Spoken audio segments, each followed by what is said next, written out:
Imaginez l'impensable, la Pologne, ce pilier historique de l'OTAN, soudain remet en question son avenir au sein de l'Alliance. C'est inouï, un véritable coup de tonnerre qui a secoué les fondations même de la géopolitique mondiale. Comment cette loyaliste de la première heure en est-elle arrivée là? Question à vous, où vous situez-vous en ce moment? Partagez votre ville et votre pays dans les commentaires ci-dessous. Récemment, des murmures ont commencé, des rumeurs d'une intensité rare ont circulé dans les coulisses de Varsovie puis dans la presse, mais ce qui était au départ de simples chuchotements a vite pris la forme de déclarations.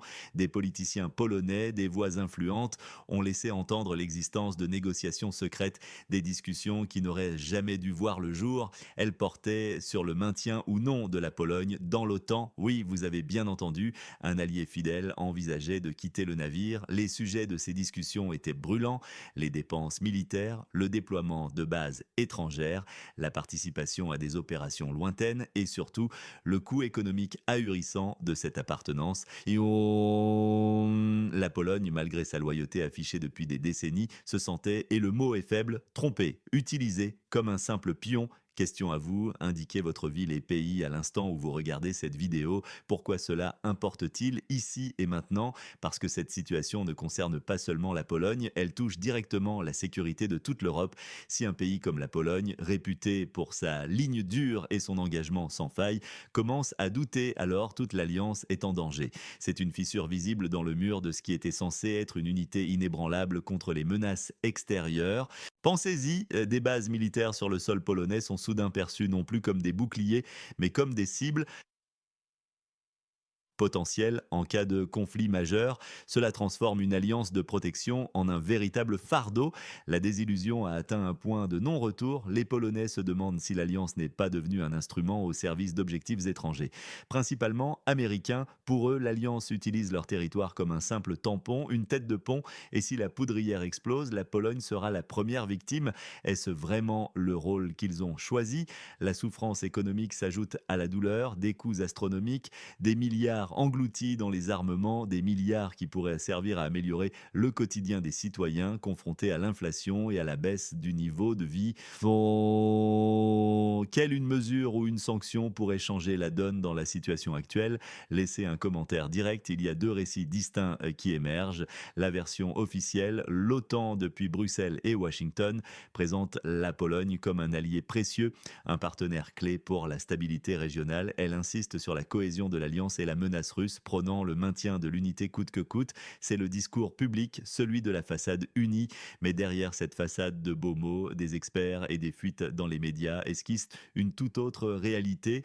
Une réalité où la Pologne est perçue comme une simple marionnette manipulée par des mains invisibles, celles de Washington et de Bruxelles. Les négociations secrètes n'auraient non seulement porté sur un possible départ, mais sur une restructuration visant à mieux exploiter la Pologne, à la maintenir sous le joug pour servir des agendas qui ne sont pas les siens.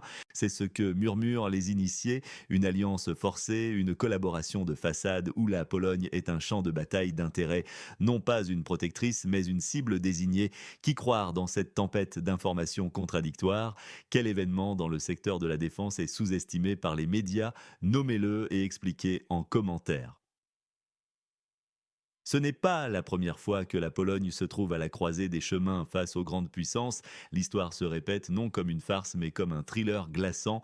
L'analogie avec le pacte de Varsovie est frappante mais inversée. Hier sous le joug soviétique, aujourd'hui sous une domination perçue comme occidentale, la Pologne, à travers les âges, a toujours été un pion dans le jeu des empires, de l'entre-deux-guerres avec ses partages à l'intégration européenne qui, pour certains, n'a pas tenu toutes ses promesses de protection et de prospérité, alors que des millions de réfugiés d'une zone de conflit ont été accueillis par la Pologne. Son soutien actif à ce pays voisin a engendré des coûts énormes, sans reconnaissance adéquate de l'OTAN. Votre prédiction quant au moment de l'évolution de cette situation géopolitique indiquait un mois et une année avec une brève raison que nous réserve l'avenir. quels sont les scénarios possibles. Le pire pour l'OTAN, et paradoxalement le meilleur pour ceux qui dénoncent son emprise, serait que la Pologne quitte réellement l'Alliance. Ce serait un séisme. L'Alliance serait alors plongée dans une crise existentielle, s'affaiblissant de l'intérieur, prouvant ainsi la nature prétendument dictatoriale de sa structure. Imaginez l'effet domino. La Hongrie, déjà sur une voie souverainiste, pourrait suivre. Pourtant, un scénario plus probable est celui de négociations tendues avec des réformes superficielles. La Pologne obtiendrait peut-être quelques concessions, une autonomie financière accrue, mais resterait formellement membre. L'OTAN survivrait, certes, mais l'illusion de son unité serait brisée à jamais, laissant transparaître une alliance ébranlée, mais toujours dominante. Dernièrement, la Pologne pourrait former un nouveau bloc régional d'États souverains loin de l'OTAN. Cela marquerait un véritable défi à l'ordre établi. Enfin, il y a le scénario de l'escalade. Varsovie pourrait défier ouvertement les directives de l'OTAN, refuser des déploiements, forcer l'alliance à une scission radicale. Qui y gagnerait véritablement? Le peuple polonais s'il retrouve sa souveraineté, la Russie indirectement profitant de la désunion. Qui y perdrait? Eh bien l'OTAN, les États-Unis, Bruxelles. L'idée même de la solidarité occidentale serait révélée comme une façade. Si vous étiez conseiller en chef du dirigeant polonais, quelle serait votre première mesure pour les 90 prochains jours? Cette montée du nationalisme polonais, ce désir de souveraineté s'inscrit dans une tendance plus large qui déferle sur l'Europe, un défi aux structures supranationales, une remise en question de ce qui était considéré comme acquis. Cela se déroule aussi dans un contexte de tension croissante avec la Russie, ajoutant une couche supplémentaire de complexité. L'incident polonais, c'est le signal que l'Occident, tel que nous le connaissons, vacille. Ses alliances traditionnelles sont en péril. La Pologne a payé le prix cher dans la guerre qui se déroule à ses frontières et elle se sent isolée. Alors, qui sont les vrais perdants et gagnants dans ce jeu de pouvoir? Le sentiment de peur est palpable, peur d'être la première victime, peur de l'abandon.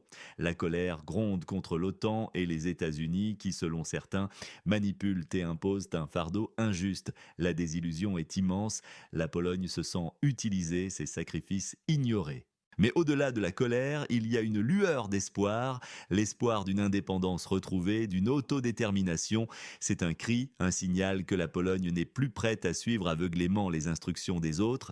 La Pologne entend déterminer son propre destin, tout cela est amplifié par un langage émotionnel fort. Des mots comme choc, fardeau énorme, douleur intense, tempête d'indignation, criant, renversement, mais un mot véritable, terrifiant, effrayant. L'illusion d'unité s'effrite. Où se situe cette ligne rouge qui délimiterait l'OTAN et la souveraineté polonaise? Ce drame expose une dichotomie simple et alarmante. La Pologne en tant que victime et héroïne contre l'OTAN qui endosse le rôle d'oppresseur. Le coût humain de cette adhésion est sans cesse souligné. Pourquoi leurs fils devraient-ils mourir pour les intérêts d'autres États? C'est une question percutante, une question qui résonne avec une profonde douleur. Des insinuations de secrets et de tromperies renforcent cette narration. Négociations secrètes, ce qui se cachait derrière les beaux discours. L'image que l'on se fait de la Pologne est celle d'un cœur saignant sacrifié sur l'autel de l'OTAN, mais aussi celle d'une nation courageuse, fière, qui se lève enfin contre Goliath. Du côté de l'OTAN, l'image est celle d'un monstre bureaucratique, d'un dictateur impérialiste qui dévore ses alliés, une pieuvre, un vautour, Washington comme maître marionnettiste.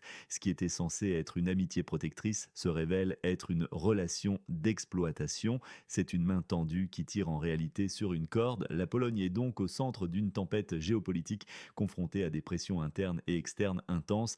Le pays qui a toujours été un carrefour historique entre l'Est et l'Ouest se retrouve une fois de plus à devoir choisir son camp, ou plutôt à tenter de forger son propre chemin. L'adhésion à l'OTAN en 1999 fut perçue comme un retour à l'Europe, une garantie de sécurité après des siècles de conflits et de partitions. Cependant, au fil des années, la perception a évolué. La Pologne a modernisé ses forces armées à un rythme impressionnant, dépassant souvent les objectifs de dépenses de l'OTAN en pourcentage de son PIB. Elle a envoyé ses troupes en Afghanistan et en Irak, participant activement aux opérations de l'Alliance loin de ses frontières.